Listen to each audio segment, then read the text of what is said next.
Welcome to Life Transformation Radio. This show is all about life transformations and our journey from where we were to why we are doing what we are doing today. We will discuss the hiccups, the roller coasters, and the blood, sweat, and tears that has been poured out while discovering our purpose. It is all about our transformations. Here is your host, Sean Douglas. Good morning, good afternoon, and good evening. Welcome to another episode of Life Transformation Radio. I am your host, Master Resilience Implementer, TEDx speaker, business positioning strategist, and international best-selling author, Sean Douglas. This show is currently heard in over 90 countries. So whether it's your first time joining us or you've been listening to us for some time, I want to thank you to those who are listening from around the world. Life Transformation Radio is all about our transformation. Here, we tell the stories of why we're doing what we're doing. We highlight that transformational moment that changed our lives and how we use it to then transform others and elevate their lives as well. You can listen to us live right here on the Blog Talk Radio Network, Tuesday through Friday at 5:30 p.m. Eastern Time. So I want to welcome our live listening audience. You can join our Facebook group, Life Transformation Radio Community, and never miss an episode by subscribing wherever you listen to podcasts. Life Transformation Radio is available on Apple Podcasts, Stitcher, Spreaker, Spotify, TuneIn, Player FM, Radio Public, Overcast, Castbox, Himalaya app, the Google Play Music app, Pandora, and you can subscribe at our YouTube channel, Life Transformation Radio. I ask that you subscribe, rate, and review the show wherever you listen to podcasts. On the show, my guests are entrepreneurs, speakers, business owners, coaches, podcasters, authors, and amazing human beings that are impacting the world around them. And my guest today has done exactly that. If you have any questions for any of the guests that I bring on the show during our live broadcast, go ahead and give us a call at 657-383-1109. Again, the number is 657-383-1109.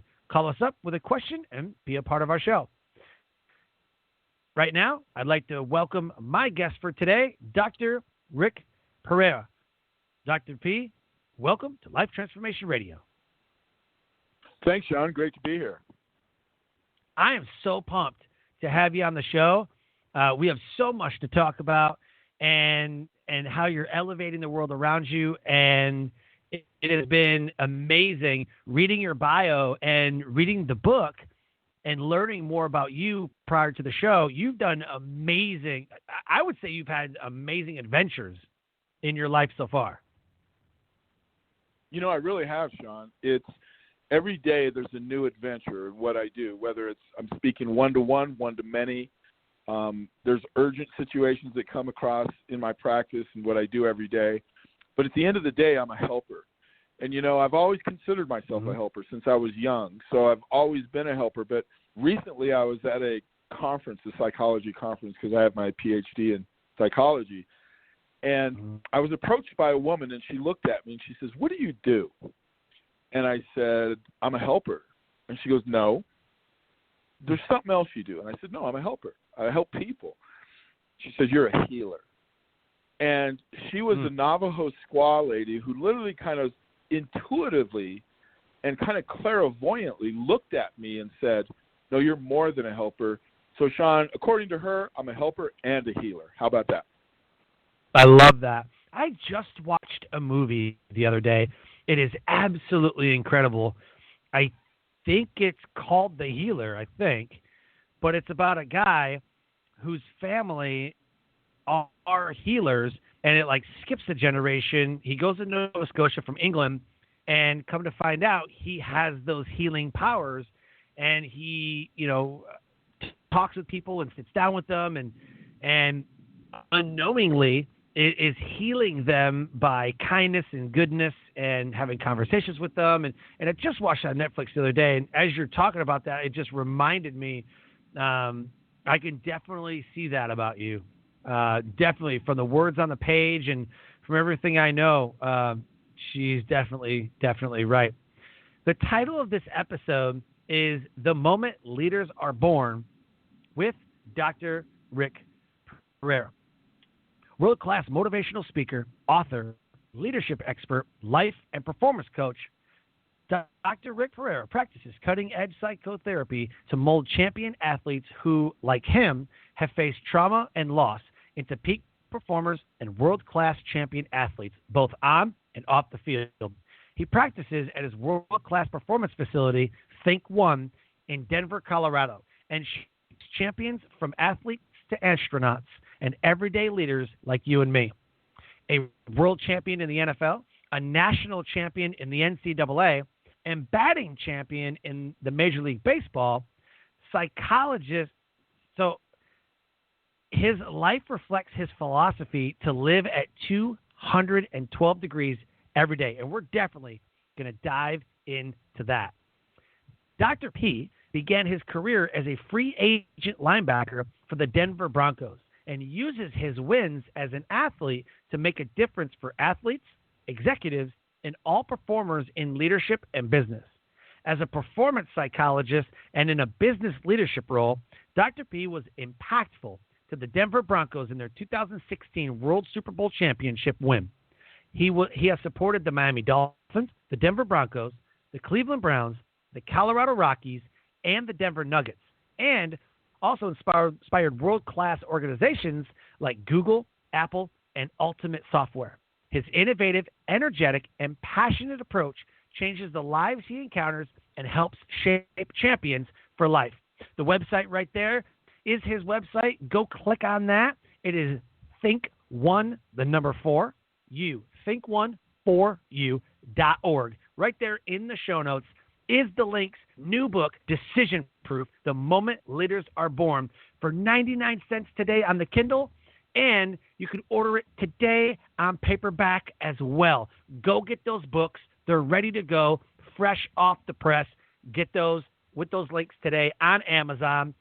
And the first question that I have to ask Dr. P, which I believe is the most important question you could ever ask yourself, is why? Why do you do what you do?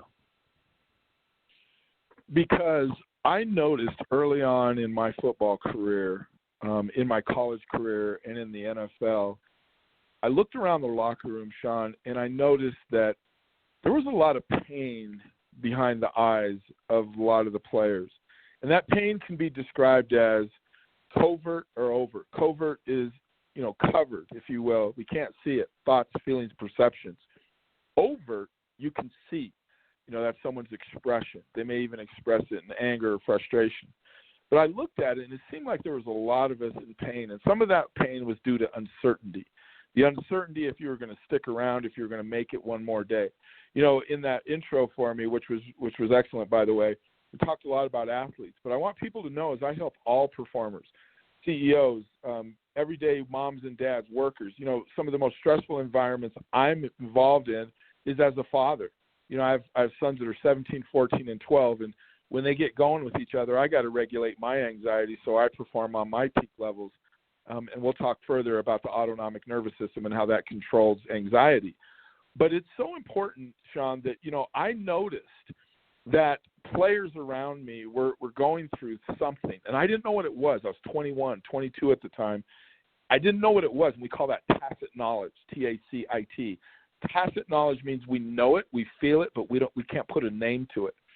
So when my football career was over, it lasted 2 short years in the NFL. By the way, the NFL stands for not for long for us that we joke about it. The average length of an NFL career is 2.9 years. So it comes and goes pretty quick. But wow. I knew that after my career was over that I wanted to go back to school and get a graduate degree, first a master's, and then I acquired my PhD. And, I was reading a case study one day, Sean, and I'm reading the case study about this athlete that handicapped himself emotionally and psychologically. And as I'm reading it, I'm thinking to myself, this is me. This is me. I was that guy who physically, I'm not trying to brag about myself, but physically from the neck down, I had speed, size, athleticism, you name it. There was a reason why I got to the NFL. But from the neck up, I used to ruminate about thoughts. Like I used to think, well, what if this happens or what if that happens? And I used to sit there, overthink things, if you will, and I literally handicapped myself.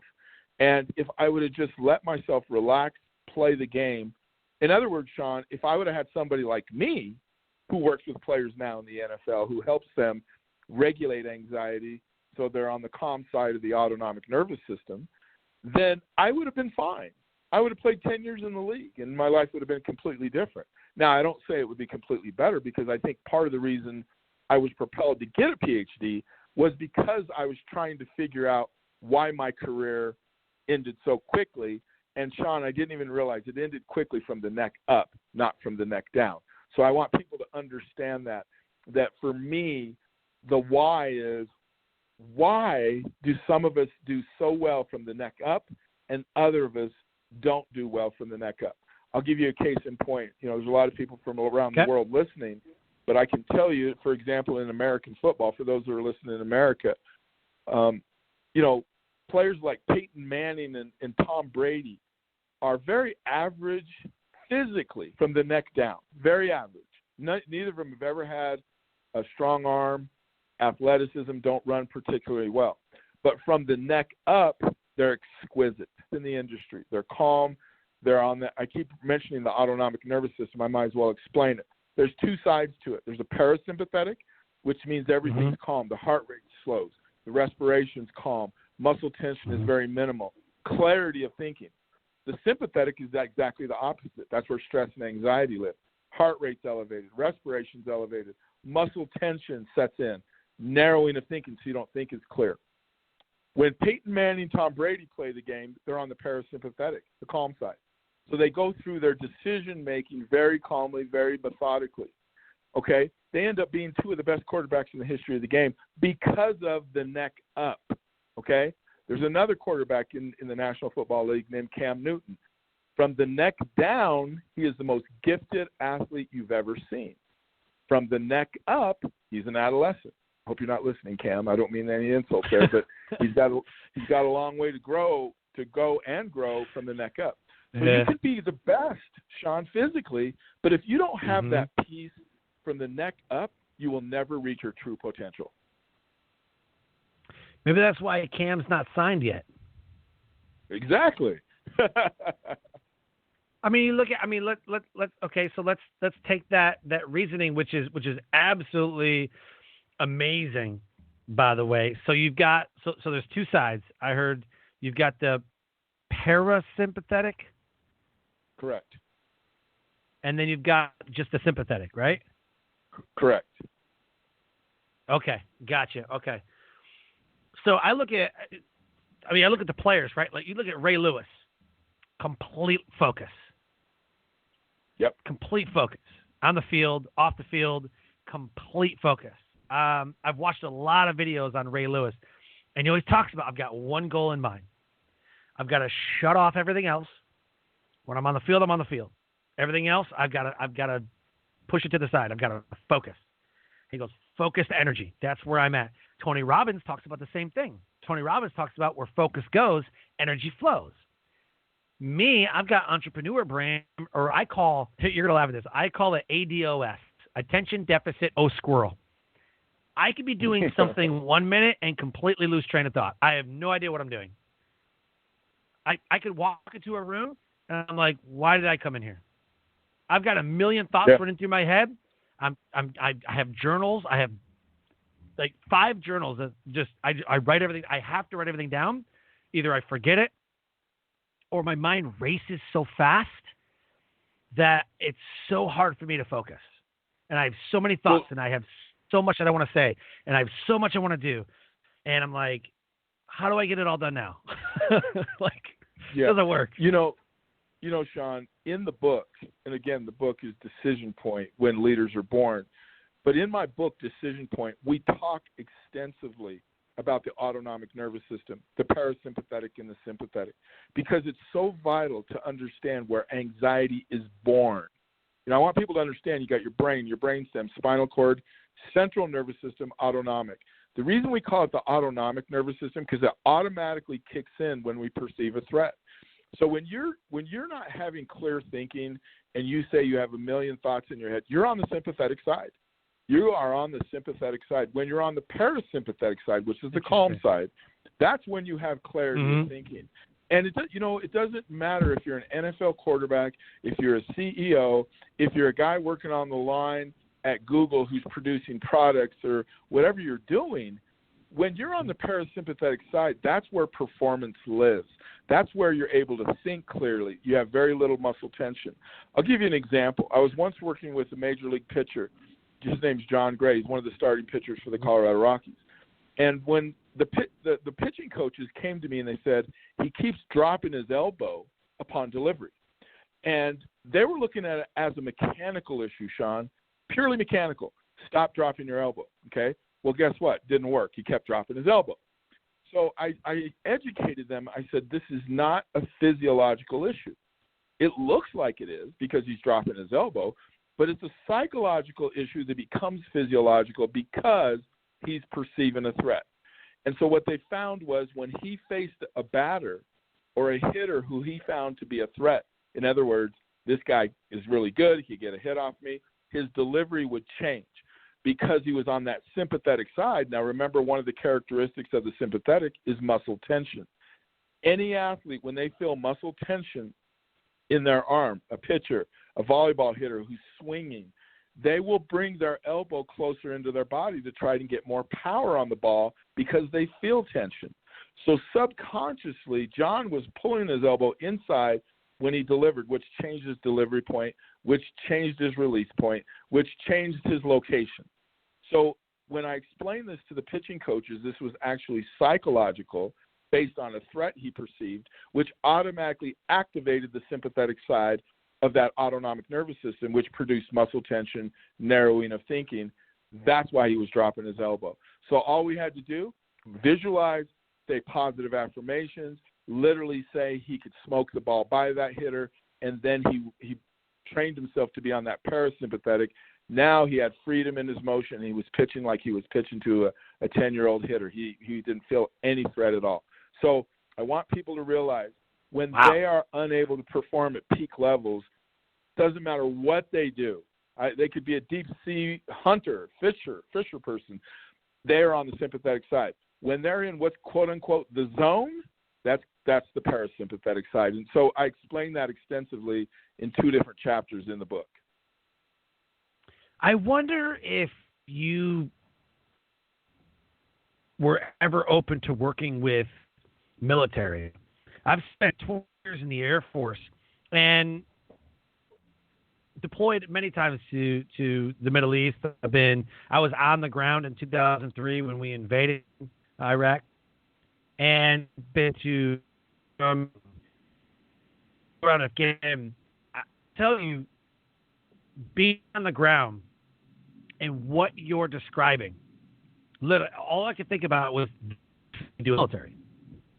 You know, I don't know what you call it, hypersensitive, I don't know what you call it.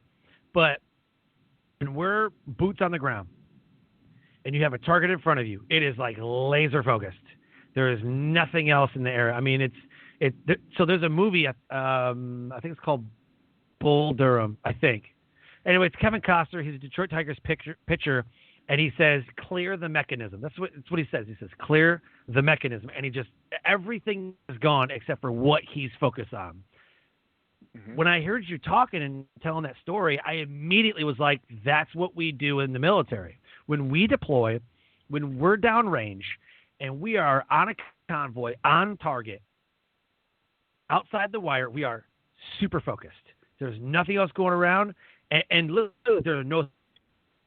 we are super focused. So I don't know if kind of what you're talking about could be the same. I wonder if the military could use some of your skills in coaching and getting ready for that stuff. Because I'm telling you, if you're not focused out there, you're dead.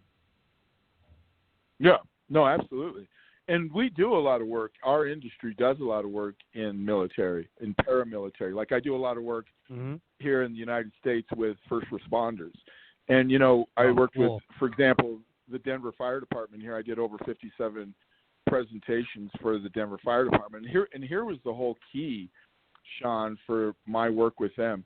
In the past, they'd have clinical psychologists come in. First responders would be, well, wait a minute, there's nothing wrong. I'll put wrong in quotation marks, right? There's nothing wrong with this. And, right. and I get it. A lot of times when I walk into an NFL locker room, when guys hear I'm a psychologist, they turn and run the other way until they understand I understand them, because I used to be a player myself. But what my approach is, I'm what's called a performance psychologist. I'm a mental coach. I'm not a psychotherapist. I'm not there to talk about, you getting picked last on the kickball team in 5th grade. That's not what we're talking about. And that effect, the effect that it has on your life and motivation, right? No, I'm there to talk about protocols and practices, how to get you in a great spot for success. In the chapter 13 of my book, I have several examples of protocol cards that we use in our practice. I teach people tools. And so tools that they have in their toolbox. So when, quote unquote, live bullets are flying and they want to kick into that sympathetic side, they have tools to get themselves on the parasympathetic side so they can regulate themselves. So the first responders, when they heard that their psychologist was going to come and present, their first thought was, oh my gosh, here we go. But then when I explained I'm a performance psychologist and that they perform every day on their job, then they started to drink my Kool-Aid, Sean. Then they started to say, okay, wait a minute. This guy can help me be a better firefighter? This guy can help me regulate my anxiety? Because let me give you an example of something that happened with the Denver firefighters. It's a true story, and it kind of gave me perspective. This was shortly after 9/11. And so what happened was this firefighter came up to me after one of the presentations I gave, and he said, Doc, he said, I had a situation recently, and I want to see if you can help with this. He said, I went into this burning house, and we were fighting a fire, and this house had a beam that fell down, and unfortunately, it severed the head of a small infant, maybe 6 months, 8 months old. And he said, I saw that. And then he said, 45 minutes later, we go back to the house. 20 minutes later, we get another call. The next call is cardiac arrest on a 75-year-old man. And I'm working on that 75-year-old man, attempting to save his life, but my thoughts are back with that last call of what I just saw. And he said, how can I learn? He didn't use the word regulate. He used the word, how can I learn to wipe clean that last call so when I go on my next call, I don't have that residual mental space that's haunting me, if you will. And so I literally asked the safety and development chief, I said, for the Denver Fire, I said, so you guys don't teach your guys emotional and psychological regulation between calls, like how to breathe, what's called diaphragmatic breathing? Because one of the quickest ways that all your listeners right now can get on that parasympathetic side, which is the calm side, is through diaphragmatic breathing. When you breathe through the abdominal cavity instead of the chest cavity, the brain gets 30% more oxygen. When the brain gets 30% more oxygen, clarity of thinking is improved, decision-making is improved. So just through breathing. So I train Denver firefighters how to breathe in between calls, how to visualize between calls what you want to see, how to use positive verbal affirmations so the brain hears that and believes it.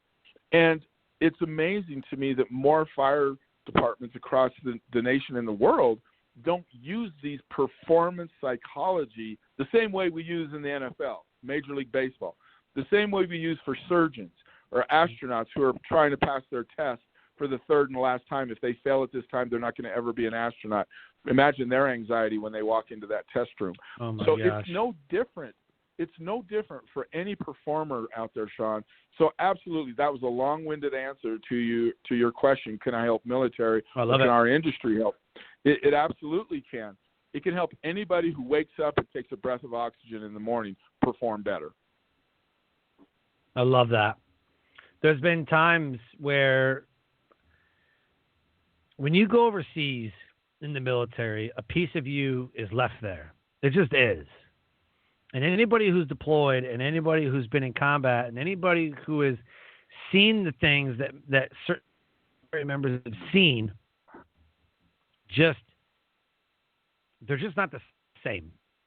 Inside, in their mind, in their heart, in their soul, it's just like you're just not the same. And my wife and I have had conversations, and she, you know, we've been married for 12 going on 13 years, and she knows my triggers. You know, I remember sitting in a church. I had just gotten back from a deployment. She is going to this church, telling her, I was like, I don't know if I'm really like ready for crowds. Like, I don't want to be like trapped in, you know? And so we always sit on the aisle, and I was kind of like, you know, it's my big like time back, you know, and lots of people around. It's a big church, 1,000-person church. So anyway, they got this extravaganza thing going on. You know, they're doing couple sales or whatever, and when people win the wedding, they pop a balloon. Well, I didn't know that they were doing this. So as we're doing this, the pastor, this whatever, the balloon pops, and I instantly like slammed up as I have the people like put them behind me and like got in front and was like ready to act. Like, she goes, okay, you're okay, you're fine. And she can see I'm like, I start tremoring, shaking. I'm like, what's going on? Like, you know what I mean? And just it instantly puts me back in that moment where I'm downrange overseas in the desert. So it's those moments that I think of, and you kept saying like affirmations. I love affirmations. It's the one key tool that I use every day when I wake up, because otherwise I don't know what's going to happen. Like for me, I say the affirmations and I'm like, okay, I got this. Like, okay, I got this, because I don't know. I mean, I'm okay, but like sometimes I'm not okay. Like, I think people need to be okay with that. It's okay to not be okay. Right. You know what I'm saying? Absolutely. So affirmations have helped me a lot. Can you go back to the very first sentence you said? It was so powerful. You said, when you go overseas, you come back. I don't want to ruin it. Say it again, what you said. Yeah, so when you go overseas and you deploy in the military, a piece of you stays there. Okay. You don't come back all the way. Right. That gives me goosebumps. Let me tell you why. Because that is so well articulated. And you know what? For us that have never been deployed overseas, we go places and sometimes not all of us comes back. We experience things and not always all of us comes back. You know, one of the things I talk about in my book in chapter 1 is when I was 7 years old, 18-year-old brother was murdered. He was murdered by his best friend. Yeah. Think about the brain of a 7-year-old. Now we define the adolescence. The brain doesn't fully develop until 24 and a half. The prefrontal cortex of the brain is not fully developed till you're 24 and a half. So at 7 years old, my brain was digesting, and processing, losing my 18-year-old brother, who was my buddy in wrestling on the lawn, hanging out, having fun. He was my idol. And all of a sudden, I'm being told that he's no longer alive. And so my brain had to process that. So when we literally went to the hospital and heard, because he was stabbed. He was stabbed and killed by his best friend. And that was another piece that I had to process. Like, his best friend took his own life. And so my brain had to process that at 7. It couldn't possibly. It was too big of a bite out of a sandwich to be able to process that. And so as I aged into 12 and 13, at around the age of 12 or 13, we move from what's called concrete operational thinking to formal operational thinking. We call it metacognition, meaning we start thinking about thinking, okay? And so at that age, I started to process my brother's murder, and I said, wait a minute, what? So I'd go over a friend's house, and I'd be like, so your brother wasn't murdered? Nope. Go over to another friend's house. So your brother wasn't murdered? Nope. Because to me, Sean, I just thought that's kind of what happened, you know? And so for me, a part of me that day, and that's why it's called Decision Point, my book, When Leaders Are Born. When I heard the news When my other brother, who was 21 when Danny's the one that was killed, was 18, when my other brother and my dad got back from the hospital and they found out that Danny did not survive, and they told us that he had died, I literally had to make a decision at that moment. You know, do I help my mom because she was crying, and I couldn't help her. I couldn't help her. I was 7 years old. I couldn't protect my brother when I was there. But you know what? Here's the beautiful thing in life, Sean. We have what's called the 10-90 rule. 10% of what happens is life. 90% is how we react to it. So it's not that I lost my brother. It's how I'm going to react to it. It's how am I going to respond to this now? And I can tell you this through the stories in my book. There's been time after time that we chronicle cancer, murder, suicide, people that I know that have gone through these things and are living a beautiful life, not in spite of that loss, Sean, but because of that loss. That watermark takes you to a new level. So I can totally relate when you say you come back with not all of you 100% there. And you know what, Sean, I'm going to tell you this, brother, because I feel like, you know, you're my brother because we both lost things. When you go over there and you see I don't know what you saw, but I'm sure it was traumatic on some level. But I can tell you this, that it's okay if we're not okay. And I want everyone that's listening right now to know that. It's okay if we're not okay. There are days like that. There are days where we're not okay. But you know what? We get a new day tomorrow. We get to use the diaphragmatic breathing, the positive affirmations, the visualization to get our thoughts in the right spot. Because when someone gets depressed and they get stuck in those thoughts, I want them to remember this quote. We get to shape our thoughts. Because if we don't shape our thoughts every morning of every day, they're going to shape us. And I can tell you this. The average human being has 45,000 thoughts a day. Up to 75% of those thoughts are self-doubt and or negative.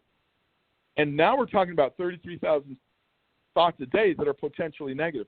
If we don't have a mechanism, a methodology to regulate that, Sean, we're going to be pretty much self-doubt, negative driven. And that's why you see a lot of people every day say, hey, buddy, how you doing? Oh, I'm all right. You know, it's one of those days. Yep. Okay. Yep. You know, good. And it's like, what? I'm yeah, good. Exactly. It's rare that you say to somebody, hey, how's it going? Man, it's a beautiful day. Like, today is going to be the most amazing day of my life, and it could be the most amazing day of your life. How many people do you run into arbitrarily that say that? There's not very few. There's very few. Right. But you know what, Sean? It's possible. It's possible and probable. I do it. I do it with all the people that we train in our practice here at Think One. We do it every day. Because you know what? I'll tell you what. And I love my sister. She's 3 years older than me. Her name is Rosemary. But I know she looks at my brother's death a little bit differently. She does. She looks at it as a loss. And don't get me wrong, it is a loss. It is a loss in many ways. But you know what? There was an artist by the name of, and he had a quote in one of his songs that said, "There's beauty in the struggle." But you know what? Yep. Unfortunately, what we do in the world is we label struggle as struggle. Oh man, I'm struggling. As a negative thing too. Exactly. There's beauty in every struggle, Sean. There is beauty in every struggle if we're willing to pull it out, to look for it, to find it. That's going to help us develop and grow. Yep. Oh, yeah, absolutely. As a resilience trainer, it's the number one thing. I said, don't just go through something. You got to grow from it.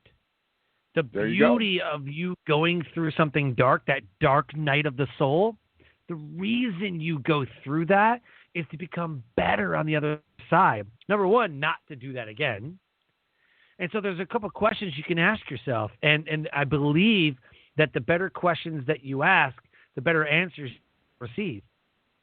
When you go through something dark, when you go through the trauma and the tragedy, you can ask yourself, and this is my interpretation of the world so far at 36, what did I do to bring this on? What did I do this happen? And if it wasn't me, if I had nothing to do with it, what to make sure this doesn't happen again? And if there is nothing, the final question is, what have I learned? Because sometimes we get in our own way. We, in this moment, get in our own way, get in our own heads, blame ourselves, blame everybody else. The world sucks, and the world's crashing down and all this, right? What did I do? If you're in debt, what did I do to bring this on? The second question is, what can I do to make sure it doesn't happen again? And then what have I learned from this? And if you can ask those three questions every single day, it's going to give you a different perspective. It's like, well, did I bring this on or did I not bring this on? Because like you said what, 45,000 thoughts a day we have? 45,000 thoughts, and 43,000 of them are like negative.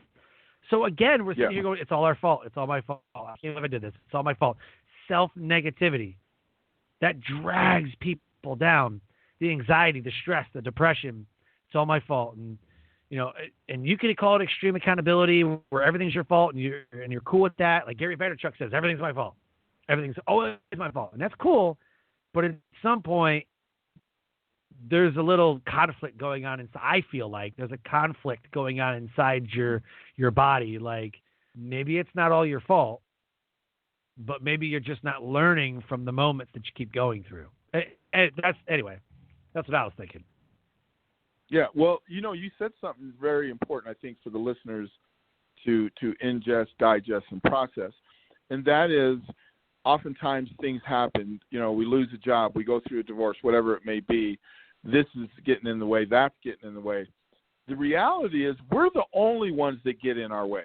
We are the only ones that get in our way. We're the only ones, and it's because of our own thoughts. We get to choose how we think. Now, out of those 45,000 thoughts a day, there are some random thoughts that are negative. There's no doubt about it. It goes back to pre-conscious and subconscious level. We call it the Iceberg Theory. When you see an iceberg floating in the ocean, you see 20% of that iceberg. The other 80% is below the water. And so it's the same thing with our thoughts. Subconsciously, we got 80% of our thoughts down there.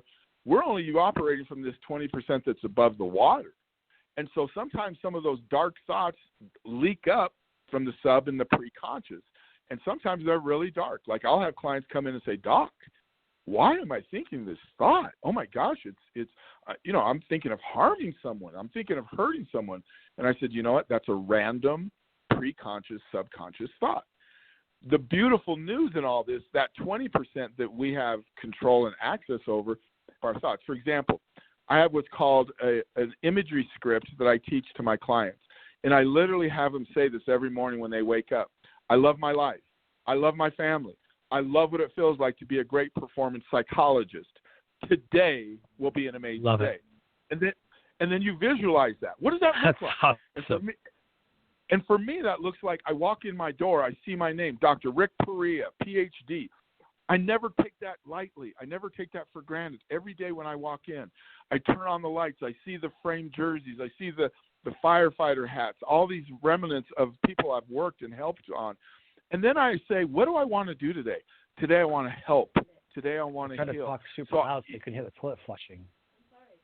And if you prepare your brain that way every morning, you will eventually train your mind. The brain is the anatomy. Everyone that's listening out there today has the same brain. Hypothalamus, hippocampus, pituitary gland, prefrontal, occipital cortex. I can go on and on.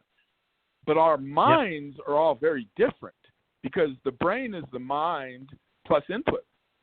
I mean, when you get the input, that's our mind. So when we train the brain every morning by saying, I love my life, I love my family, I love what it feels like to be a great performance psychologist. And I do that every morning. And I say positive affirmations every morning. I train the brain, and guess who follows? The mind. And pretty soon, it's not even what we do anymore, Sean. It's who we are. Mm-hmm. Like I'll tell you this one last story about that. It drives my point home. When I was the performance psychologist for the Denver Broncos, we won the Super Bowl in February of 2016. Yep. And I literally called the general manager, John Elway, and told him, I said, I think I'm going to move on and go work for the Miami Dolphins. One of the coaches for the Broncos had got elevated, Adam Gase, to the head coach in Miami. So he made me an offer I couldn't refuse, and I went down there to work with him. So I go down there. move into my facility on the Dolphins facility in Davie, Florida. I'm in my office not more than 2 weeks. And the head of security came up to my office one day and he said, "Doc, can I talk to you for a few minutes?" And I said, "Sure." And he comes in and he shuts the door. And I said, "Oh, my gosh, am I in trouble in 2 weeks? What's going on here?" You know?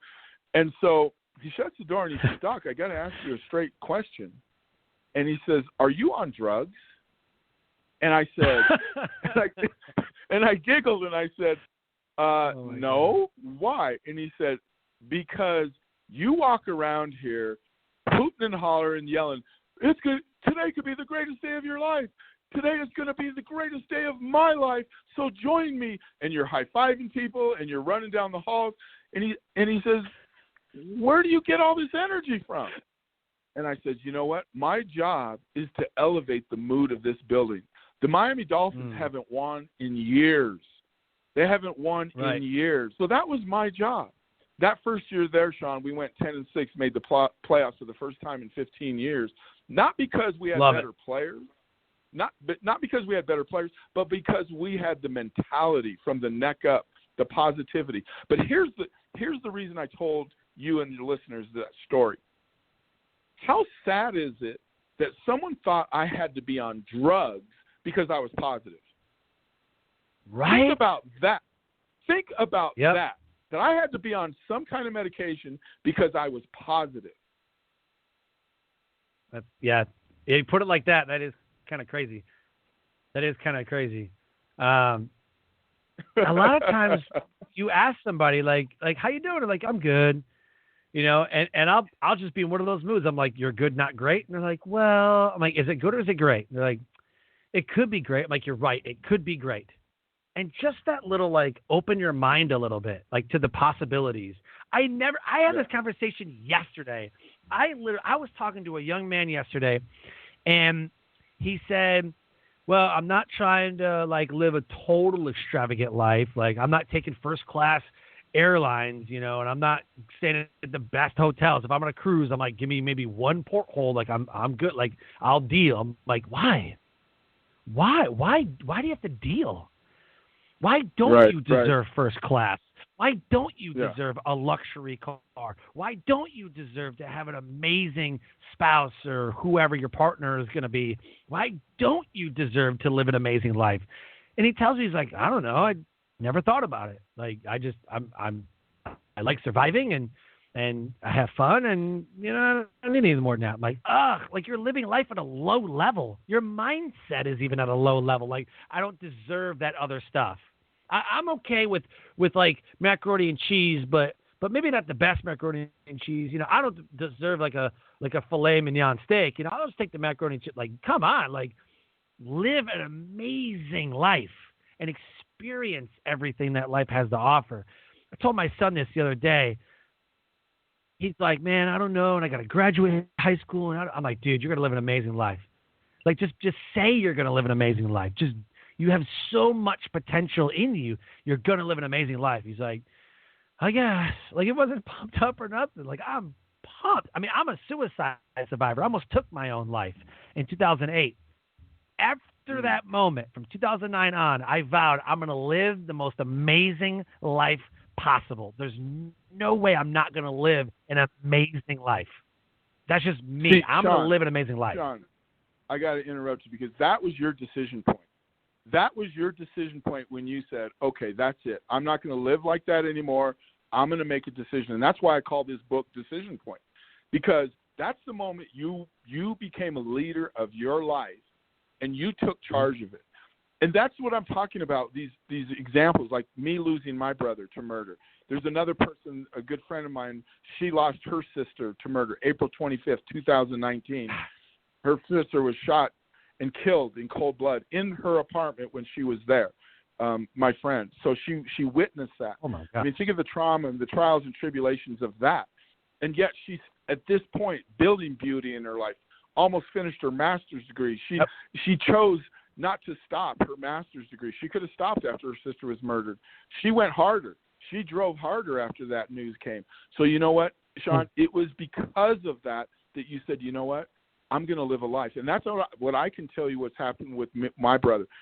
I learned at 7 years old that life can end like that in a heartbeat. It's over. So what do I do with my life? I live every day full throttle. I have to, because Danny lives within me. There's 2 people within me. I have energy, passion. I love people. I absolutely love people. There's a song that we chronicle in my book. It's called Love is the Answer. Sounds really simple, but it's by John Ford Coley. And he talks about it. He says, when you're near the end, love one another. When you have no hope, love one another. And I got to tell you, when you learn to love yourself, you'll learn to love other people. But it's about living your life every day to the fullest. And you said you're a suicide survivor. You made a decision at that point that you weren't going to live that life anymore. I made a decision at 7 years old that I was going to live life every day. And then when I turned 13 and I could actually think formally in metacognition, I could think about thinking, I said, oh, no, nobody's ever going to take my life like that, like they did with my brother. And the way I'm going to ensure that is I'm going to live every day to the best of my ability. And I can tell you this. Love it. People will say to me, oh, my gosh, Dr. P, you give people your phone number. You give your clients, they call you at 1 in the morning, 2 in the morning when they have an episode. I said, you know what? Anxiety doesn't have a clock. Anxiety doesn't turn off at 6 p.m. It does not have a weekend. Working in the NFL, working in Major League Baseball, some of my busiest times are from 1 a.m. to 5 a.m. I have to be available to my clients. So that carries over into all my clients. Anxiety doesn't take weekends, and it doesn't have a clock. So I love people. Exactly. I'll always build people to the day I die. Love it. Absolutely love it, man. So as we close the show, I want everybody right now to go to Amazon and get the book Decision Point. Decision Point. The Moment Leaders Are Born. This book is absolutely incredible. I'm like 3-4 chapters in, and I'm definitely hooked. So you've got to get the book Decision Point, The Moment Leaders Are Born. Dr. P, we got to leave the listeners with something. What is the message you want to leave them with today? The message is that you have to take control of your life. This book is so much about leadership. And, I'll go and give a presentation, and at the beginning of my presentation, I say, how many people in the audience are leaders? And about 30% of the hands will go up. And then after I give my presentation, I ask the question again, how many people are leaders? All the hands go up, and here's why. Because you know what? You may not lead your company. You may not lead your team. You may not lead your organization, but you lead your own life. And the way you lead your own life in a profound and productive way is when you wake up, shape your thoughts. Because if you don't, your thoughts will shape you. And that is profound. A good friend of mine who plays in the major leagues, he drives up the other day in his Ferrari. And I thought about that. His Ferrari is a beautiful car, but if you take away the engine, that car's going nowhere. It's the same with us as human beings. You take away the brain, that's our motor. So guess what? Where our behavior begins is our thoughts. I want people to remember this. Your thoughts lead to your feelings lead to your mood leads to your behavior, and your behavior is a performance on the field or in life. So shape your thoughts, or else your thoughts will shape you. And at Think One, we teach people how to do that every day. Man, I appreciate their time, Sean. I've had a great time. I love people. I love helping people be the best version of themselves. And God bless you, brother. Thank you for having me on your show. Thank you so much for being on the show. Life Transformation Radio listeners, an amazing guest impacting the world around him. If anything's resonated with our conversation today with Dr. Rick Perea, please connect with him at Think1, the number 4, you. Think14u.org. Get his book today, Decision Point. It's 99 cents on the Kindle, on Amazon, and it is available on paperback as well. Buy one, buy a couple for your friends, for your family, for your student athlete, for people who need this book. Buy it for them today. And with that, I close the show by saying live your brand. Find opportunities every day to live out the core values that you hold deep in your heart. I call this living your brand. So until next episode, live a great life.